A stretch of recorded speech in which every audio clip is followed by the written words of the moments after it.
আমার মারে দেখছি আজীবন আলহামদুলিল্লাহ। আমার আম্মা, আমাদের বাসায় আমরা 5 ভাই 3 বোন ছিলাম। ঘন্টা কিনছে মা, ওই যে স্কুলে যে ফিডে এমনি টুং টুং টুং করে ঘন্টা ফিডে না, এরকম গোল যে পিতলের এডি বেল আর কি, বেল ফিডে যে, আমার আম্মা এটা কিনে আনাইছে বাসা। আজীবন আমার মা দেখছি আমগো রোমে রোমে গিয়া ফজরের ওয়াক্তে বেল এটা মানে ঘন্টা ফিরতেন, বেল ফিরতেন।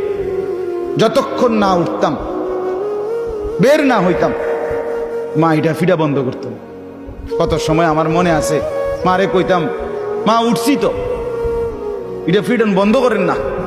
মা কইতেন, না ফুত উঠছি তো, হোতার থেকে কইতেন আমি বুঝি, ওড়ো ওড়ো আগে হোতারতে উঠটা দুয়ার খোলো। যতক্ষণ দরজা না খুলতাম, বের না হইতাম, বাথরুমে না যাইতাম, মানে ওজুর জন্য, মা থামতেন। বিনিময়ে আলহামদুলিল্লাহ আল্লাহর দয়ায় আমার আম্মা মাত্র 4 পাস করছে, 4 ক্লাস 4, 5 পাস করে নাই মা। প্রাইমারি স্কুলে ক্লাস 4 পর্যন্ত পড়ছে, এরপরে ক্লাস 5-এ উঠছে। মায় কইছে, কফুত আর কয়দিন পরে তোর নানি কইছে আর স্কুলে যাইও না, তোমার বিয়ে। কি এর বিয়া, বিয়ে কি তাই না তো বুঝছি না, বুঝেন নাই কথাটা।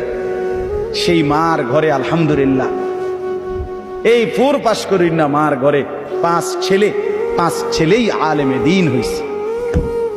আমরা 5 ভাই আলেম, আলহামদুলিল্লাহ আল্লাহর দয়া।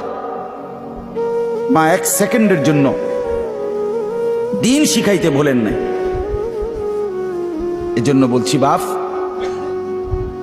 মাদেরকে আন্তরিক হওয়া দরকার। হাল ছেড়ে দিছে মারা,